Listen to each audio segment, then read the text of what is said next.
Have you ever felt something in the dark that shouldn't be there?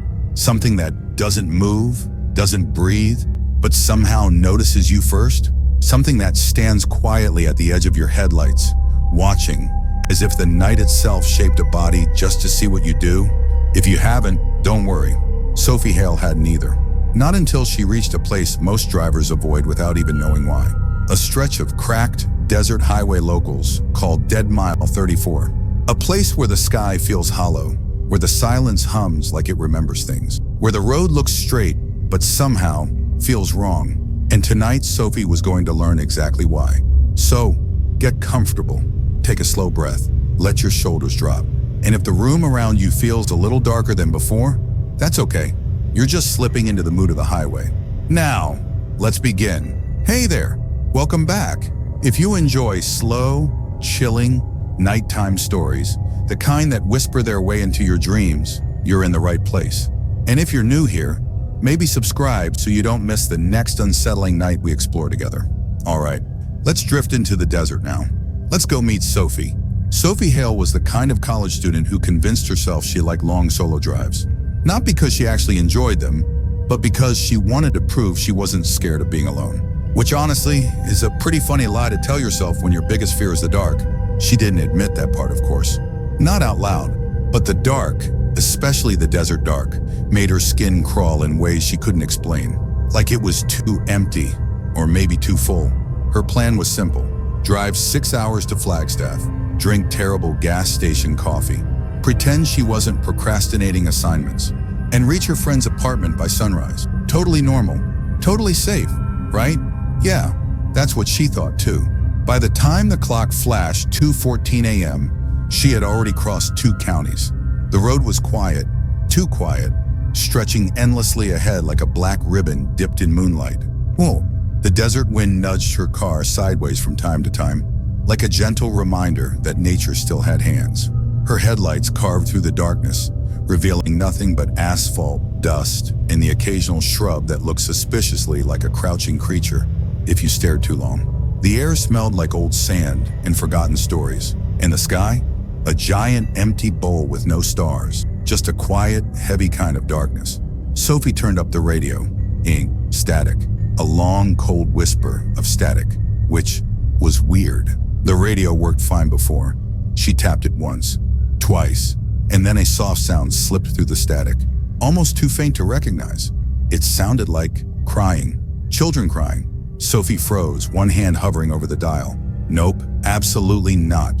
Not doing haunted radio tonight, she muttered, forcing a shaky laugh. The crying grew slightly louder, like tiny voices trapped inside the speaker. She turned the radio off. The crying didn't stop.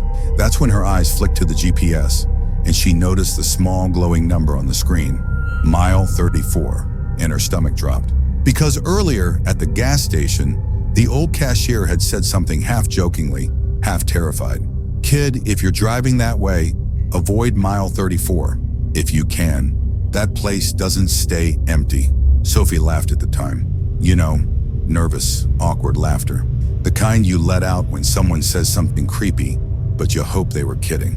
But now, with the crying echoing faintly through a radio that was definitely off, she wasn't laughing. At 2:34 a.m., the temperature inside the car dropped so suddenly the windows fogged from the inside. Sophie rubbed her thumb against the steering wheel nervously. Her breath turned faintly white.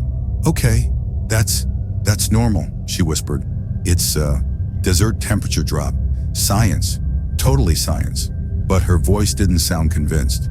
And that's when she saw him, a figure standing at the edge of the road, still, silent, facing her car. A hitchhiker. For a split second, the headlights caught his face, or what should have been his face. The entire lower half was simply missing, as if erased, as if the night itself had taken a bite. Sophie gasped and swerved slightly, the car jolting on the cracked pavement. Nope, nope, nope, nope. She forced her attention back on the road, her pulse hammered in her throat. I definitely didn't just see that. Just a shadow, a trick of the light, or I need sleep, or therapy, probably both. But her hands trembled on the wheel. Her dash cam blinked, a tiny red light. Recording, she kept driving, forcing air back into her lungs. But curiosity is a dangerous thing. She glanced down at the dash cam screen. The hitchhiker was there, standing on the road again. Closer than before, her rear windshield showed nothing. Only the dashcam did. "Okay," she whispered. "That's not good." She reached toward the camera, then froze. On the small screen, the hitchhiker lifted his hand. "Do," slowly, as if waving. Her real-world windshield remained empty. The dashcam flickered again. The figure was now standing just inches from the camera. His missing jaw gaped open, the edges jagged like torn cloth. Breath, wet, heavy breath, fogged the inside of her screen. No, that's impossible," she whispered, voice thin. Then the screen went black. Sophie gripped the wheel tighter, knuckles white, breath shaky. The road stretched in front of her, empty, lonely, silent. She tried to steady herself. "You're okay. It's fine. You're imagining things." But deep down, she knew she wasn't. She felt a presence behind her. A slow, cold pressure. A weight, like someone leaning in from the back seat. She didn't want to look. God, she really didn't want to look. But her eyes moved anyway. Tiny, terrified glances toward the rearview mirror. And there in the faint darkness of the back seat, something shifted. A shadow leaned forward, breathing. Wet, rattling breathing. Sophie's pulse stopped, because she knew exactly who it was. The hitchhiker, sitting silently behind her, mouthless, yet breathing against her neck. She didn't scream. She couldn't. She just stared forward, frozen, while the cold air thickened around her. And the mirror showed him leaning closer, closer, closer, until his breath touched her ear. And that was the moment Sophie realized she should have listened to the old cashier. Dead mile 34 doesn't stay empty. Sophie didn't dare move, and honestly, I don't blame her. Because when something breathes behind you without having a mouth, your body just kind of decides that moving is no longer part of the plan.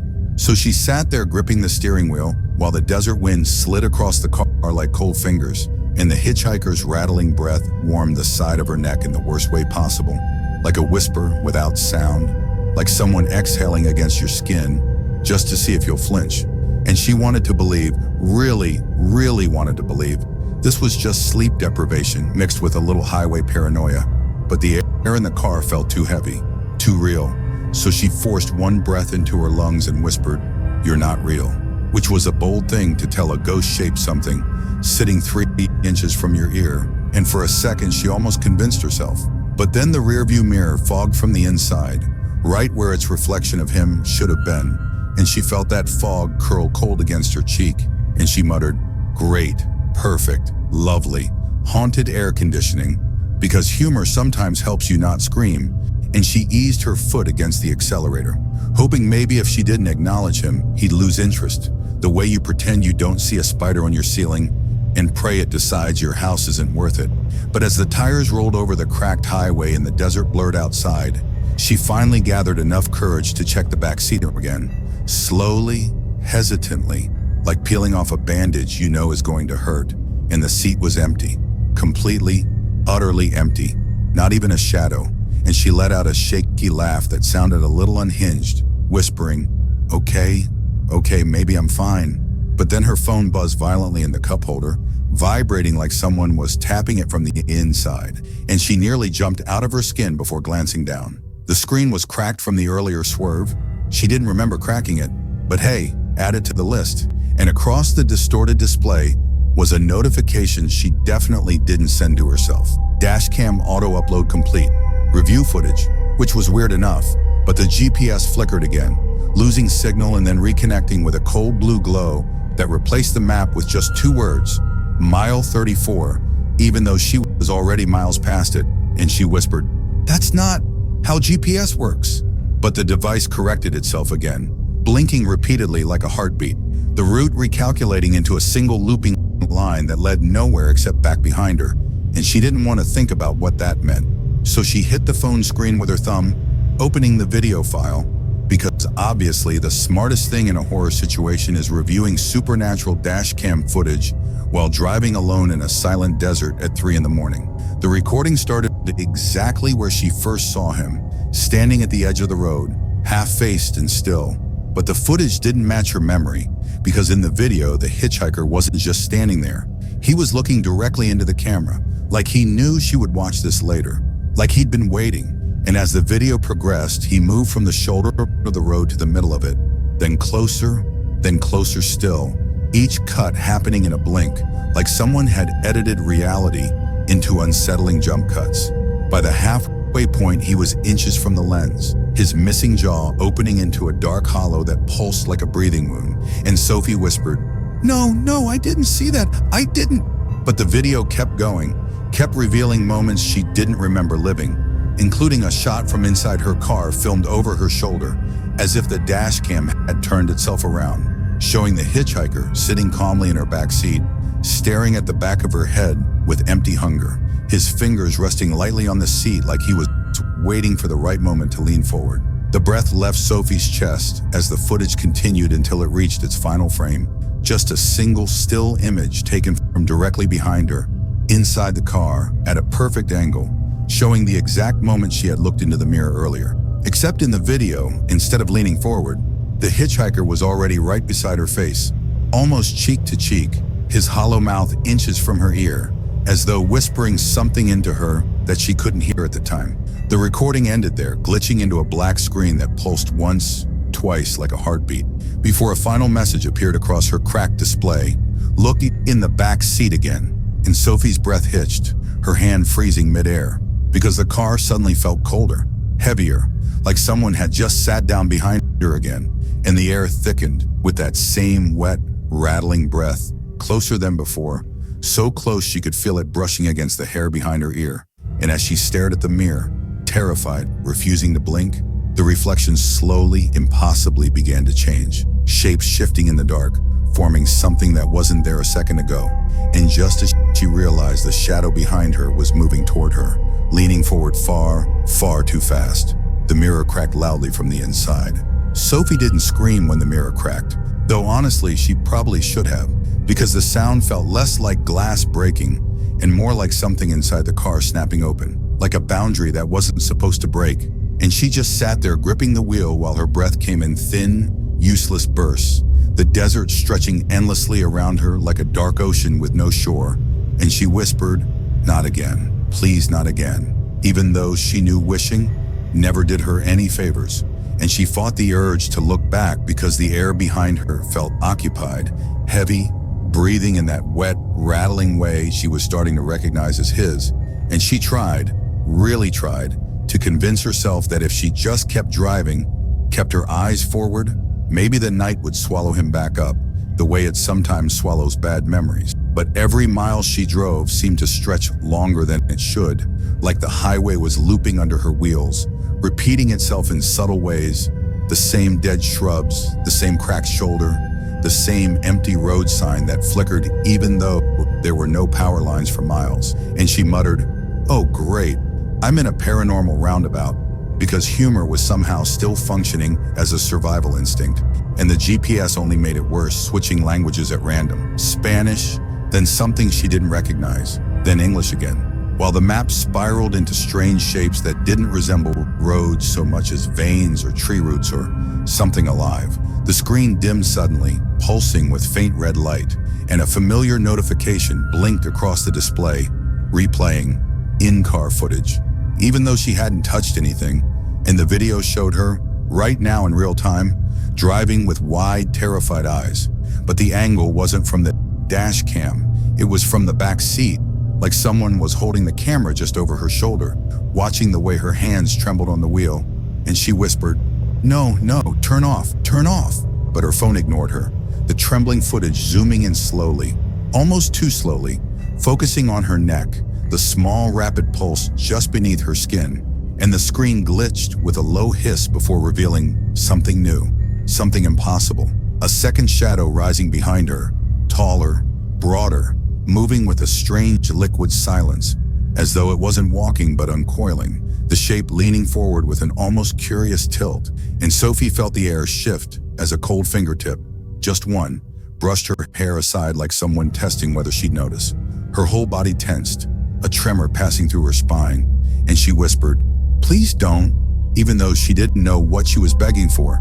But the sound behind her wasn't breathing anymore. It was whispering, not in a language she recognized, but in a tone that felt undeniably directed at her, a low, guttural mutter, like a warning or an invitation, and she pressed the gas pedal harder, the speedometer climbing. 60, 70, 80, the desert whipping past in a blur of black and silver. And for a moment, just a moment, the weight behind her disappeared, the air clearing like she'd outrun something that shouldn't be outrunnable. And she let out a shaking laugh that almost passed as relief, until the car headlights flickered, dimmed, and then illuminated something crouched on the road ahead. Something shaped like a person, but stretching its limbs too wide, too long, like someone trying to remember how a human body was supposed to work. And it rose slowly, oh so slowly, as her car barreled toward it, lifting its head with a broken, twitching motion that revealed half a face, familiar and horrible. The hitchhiker's hollow mouth dripping a darkness that didn't fall but floated upward like smoke. And she jerked the wheel, tires screeching, the car spinning into the desert dust as she screamed for the first time tonight. And when the car finally stopped shaking, her headlights shone across empty sand. No figure, no creature, nothing, just silence and a faint ringing in her ears. And she slumped forward, shaking, whispering, "I'm done. I'm so done. But then her headlights flickered again, brightening, sharpening, illuminating something directly in front of her hood. A road sign she had definitely never seen before, rusted, leaning, and freshly carved with words that hadn't been there moments ago. Mile 34 begins here, and as the engine died with a soft final sigh, Sophie realized the most terrifying part of all. She hadn't escaped mile 34. She had just arrived. Sophie stared at the leaning road sign as if looking at it long enough might make the letters change, might make the whole thing vanish like a trick of the headlights. But the metal stayed there, rusted and real. The words, Mile 34, begins here, carved in deep, uneven scratches like someone had used their fingernails instead of a tool. And she whispered, "Yeah, that's fantastic. That's totally normal." Even though her voice shook so badly, it barely counted as humor, and the engine's last breath faded into a silence that felt way too alive, like the desert was holding its breath with her, waiting to see what she'd do next. So she kept her hands on the wheel, even though the car wasn't going anywhere, because letting go somehow felt like giving the night permission to touch her, and she wasn't ready for that. Not yet, and the air around her seemed to thicken, pressing in gently as if something unseen was leaning closer, curious, patient, and she murmured a shaky, "Okay, okay, Sophie, think, like a functional adult," which didn't help at all because every rational part of her brain had already checked out, replaced by a primal awareness that the desert wasn't empty, not anymore, and she forced herself to look around, slowly, like she was afraid to startle something, her headlights catching only dust and darkness. Nothing moving, nothing human, but the feeling of being watched was so sharp it almost had weight, pressing between her shoulder blades like a fingertip, and she finally reached for her phone with trembling hands, because even a cracked, flickering screen felt like a lifeline. But the moment her fingers brushed the device, it lit up on its own with a cold blue glow, showing a live map that made her stomach twist. The GPS no longer showed roads or routes, or even desert terrain. It showed a single blinking dot labeled Sophie, and surrounding it were dozens of small, dark shapes creeping inward, as if the map was tracking things she didn't want names for. And she muttered, "Nope, that's not my problem," trying to lock the screen, but the phone buzzed violently like something inside it was trying to get out. And then a new message blinked across the display, "Exit the car." And for the first time, she wasn't sure if the phone was warning her or luring her, because opening the door meant stepping into the quiet where the hitchhiker belonged, but staying inside meant being trapped with whatever kept brushing the back of her seat, a faint, rhythmic tapping like knuckles against fabric, getting more confident with each tap. And finally she whispered, Fine, I'm getting out," mostly because doing nothing felt worse. So she pushed open the door slowly, the hinge groaning like it hadn't been used in years, and the desert air rushed in cold and sharp, carrying a faint smell she couldn't place at first, until she realized it smelled like rain on old asphalt, like a road cooling after something hot had passed over it. And she stepped out, legs unsteady, gravel crunching beneath her shoes in small, too loud sounds, and she kept one hand on the car like an anchor while the darkness stretched around her, wide and endless, the stars still strangely absent, as if the sky had been wiped clean. And she whispered, "Hello?"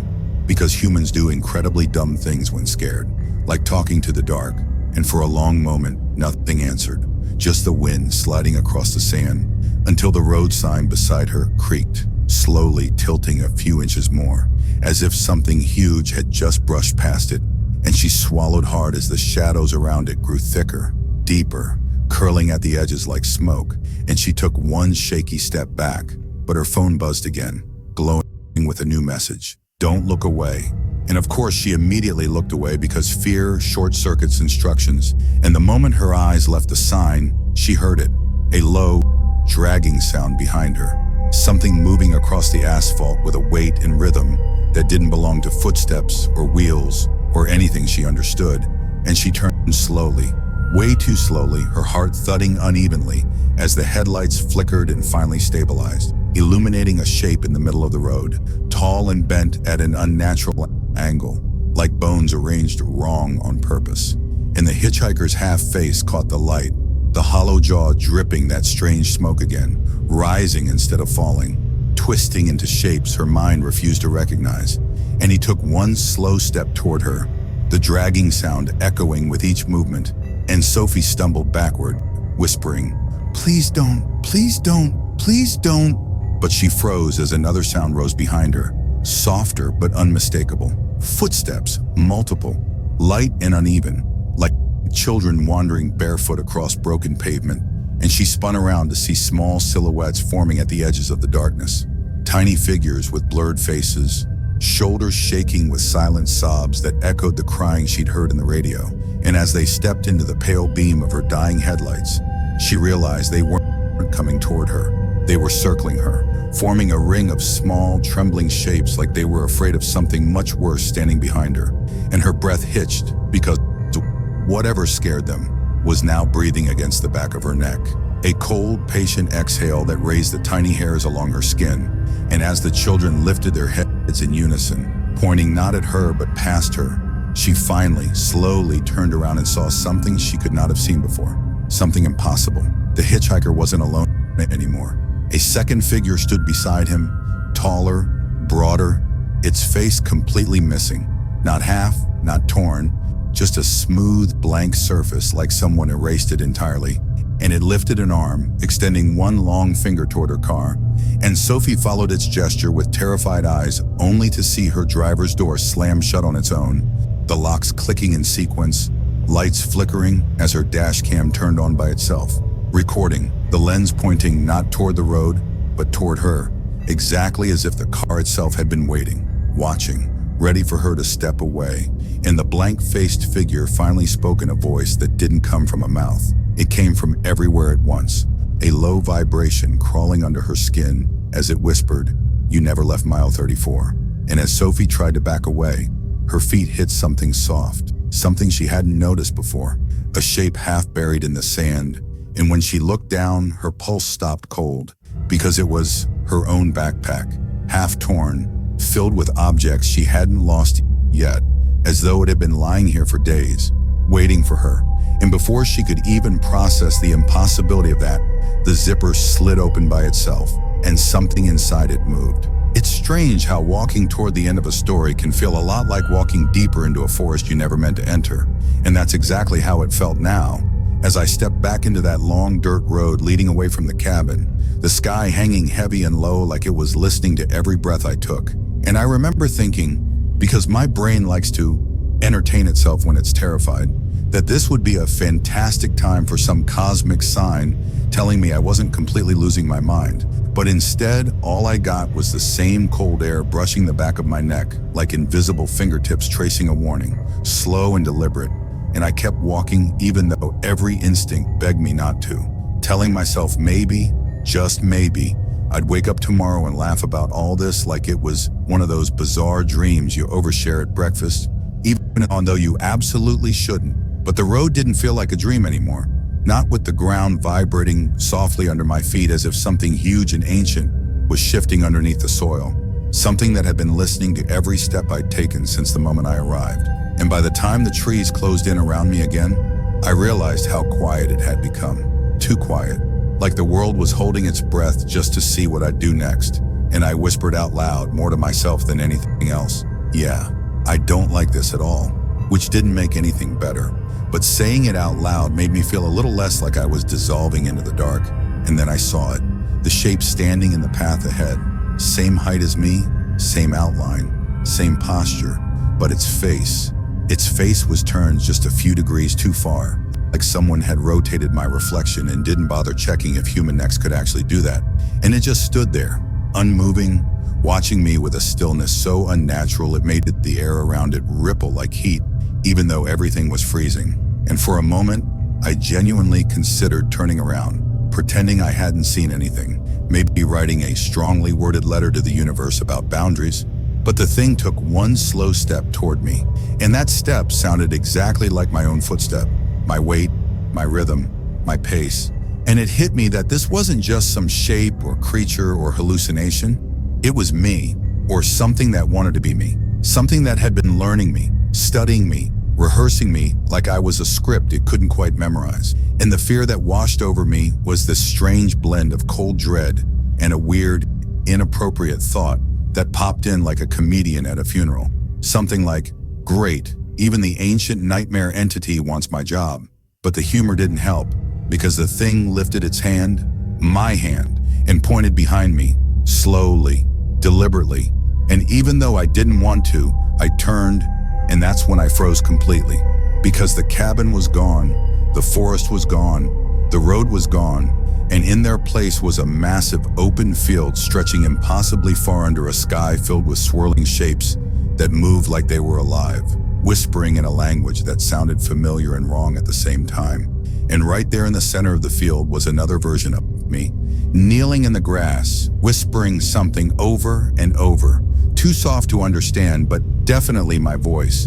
And before I could even react, both of the other versions of me, the one behind me and the one kneeling, stopped moving at the exact same second, like they were synced, stitched together by something ancient and intelligent. And they both slowly turned their heads toward me in perfect unison, smiling with a smile I've never made in my life. And that's when the sky itself seemed to lean in close, like it wanted to hear what I'd say next. And all I could whisper, barely breathing, barely thinking, was, "Which one of you is the real me?" And all three of them answered at the same time, in my voice, but not with my words.